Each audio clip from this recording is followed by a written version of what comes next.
மாண்புமிகு துணை முதலமைச்சர் அவர்கள் பதிலுரை.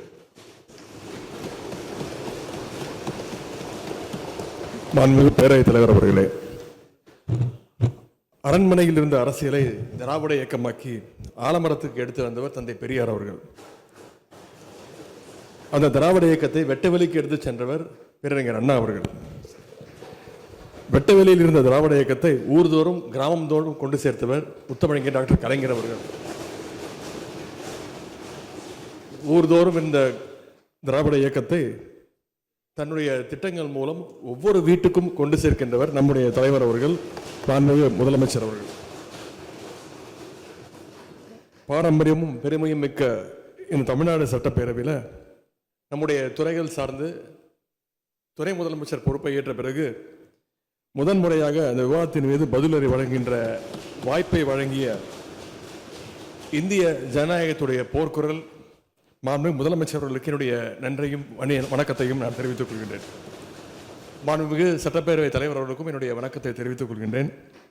மாண்புமிகு அவை முன்னவர்களுக்கும் 100 ஆண்டு வரலாறு கொண்ட இந்த சட்டப்பேரவையில் கிட்டத்தட்ட 50 ஆண்டு வரலாறையும் அனுபவத்தையும் கொண்டு எங்களை எல்லாம் வழிநடத்தி கொண்டிருக்கக்கூடிய நம்முடைய அவை முன்னவர் நீர்வளத்துறை அமைச்சர்களுக்கும் மாண்புமிகு மூத்த அமைச்சர் பெருமக்களுக்கும் அனைத்து அமைச்சர்களுக்கும் சட்டமன்ற அரசு கொரோனா மாண்புமிகு பேரவை துணைத் தலைவர்களுக்கும் கழகத்துடைய மாண்புமிகு சட்டமன்ற உறுப்பினர்களுக்கும் தோழமை இயக்கத்தைச் சேர்ந்த தலைவர்களுக்கும் சட்டப்பேரவை உறுப்பினர்களுக்கும் என்னுடைய வணக்கத்தை நான் தெரிவித்துக் கொள்கின்றேன். அவசர பணியாக டெல்லி சென்று திரும்பிய மாண்புமிகு எதிர்க்கட்சி தலைவர், எதிர்க்கட்சி துணைத் தலைவர் ஒரு வாட்டி கூட நான் பதில் சொல்லும் போது இருக்க மாட்டேங்கிறாங்க. நானும் தொடர்ந்து பார்த்துக்கிட்டே இருக்கிறேன். ஏற்கனவே 2 வருடங்களுக்கு முன்பு என்னுடைய காரில் ஏறி அவர் செல்ல முயன்ற போது நான் சொன்னேன், இந்த விஷயத்தை கார் எடுத்துகிட்டு போங்க, ஒன்றும் பிரச்சனை இல்லை அப்படின்னு. அப்போது அண்ணன் மாண்புமிகு உறுப்பினர் முன்னாள் முதலமைச்சர் அண்ணன் OPS அவர்கள் எழுந்து நின்று சொன்னார்கள், நாங்கள் எங்கள் கார் எங்கேயும் தப்பாக போகாது அப்படின்னு. ஆனால் இன்றைக்கி டெல்லியில் ரூட்டு மாறி கிட்டத்தட்ட 3 கார் மாறி அவங்க கட்சி ஆஃபீஸுக்காக போயிருக்கிறதா சொன்னாங்க. அதுக்கு வாழ்த்துக்கள். என்னுடைய சேப்பாக்கம் திருவல்லிக்கேணி தொகுதி உறுப்பினர் மக்களுக்கு இந்த நேரத்தினுடைய நன்றியை நான் தெரிவித்துக் கொள்கின்றேன். பொதுவாக ஒரு பேப்பரில் எழுதும்போது சிலர் போட்டு கீழே 2 லைன் போட்டு எழுத ஆரம்பிப்பாங்க. ஆனால் நம்முடைய முதலமைச்சர் அவர்கள் போட்டு இந்த பட்ஜெட்டை ஆரம்பிச்சிருக்கிறாங்க. பாசிஸ்டுகள் எத்தனை ரூல்ஸ் போட்டு தமிழகத்தை அடக்க நினைத்தாலும் பட்ஜெட்டில் ஒரே ஒரு ரூபா போட்டு அவர்களை அலறச் செய்தவர் தான் நம்முடைய மாண்புமிகு முதலமைச்சர் அவர்கள். இப்படிப்பட்ட நம்முடைய தலைவர் அவர்கள் இருக்கின்றவரை தமிழ்நாட்டுக்குள்ள இந்தி திணிப்பு மட்டுமல்ல, எந்த திணிப்பும் யாராலையும் கொண்டு வந்துட முடியாது என்பதை இந்த மாமன்றத்தின் மூலமாக எடுத்துரைத்து என்னுடைய பதிலுரையை நான் துவங்குகின்றேன்.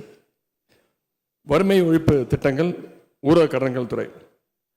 1989ஆம் ஆண்டு மகளிருடைய பொருளாதார சுதந்திரத்துக்காக தருமபுரி மண்ணிலிருந்து மகளிர் சுய குழுக்களை என்ற விதையை தூவியவரும் முத்தமிழறிஞர் டாக்டர் கலைஞர் அவர்கள்தான். இன்றைக்கு அந்த விதை தமிழ்நாடு எங்கும் பரவி மிகப்பெரிய ஒரு ஆலமரமாக திகழ்ந்து கொண்டிருக்கிறது. இன்னும் சொல்லப்போனால் இந்திய ஒன்றியமே நம்முடைய சுய குழுக்களை பார்த்து அவங்க திட்டங்களை விரிவுபடுத்திக்கிட்டு இருக்கிறாங்க.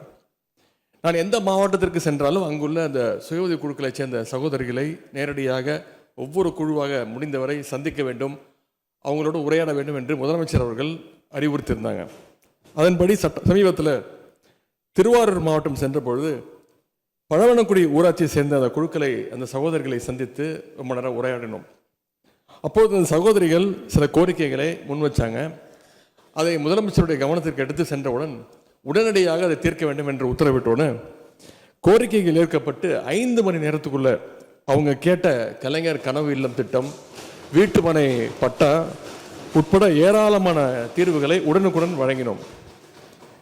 அதேபோல் திராவிட மாடல் அரசு அமைந்தது முதல் கடந்த 4 ஆண்டுகளில் மட்டும் தமிழ்நாட்டில் சுமார் 1,35,000 புதிய குழுக்கள் உருவாக்கப்பட்டு உள்ளன. உடனுக்குடன் செய்திகளை தெரிந்து கொள்ள சன் நியூஸ் பெல் ஐகானை கிளிக் பண்ணுங்க.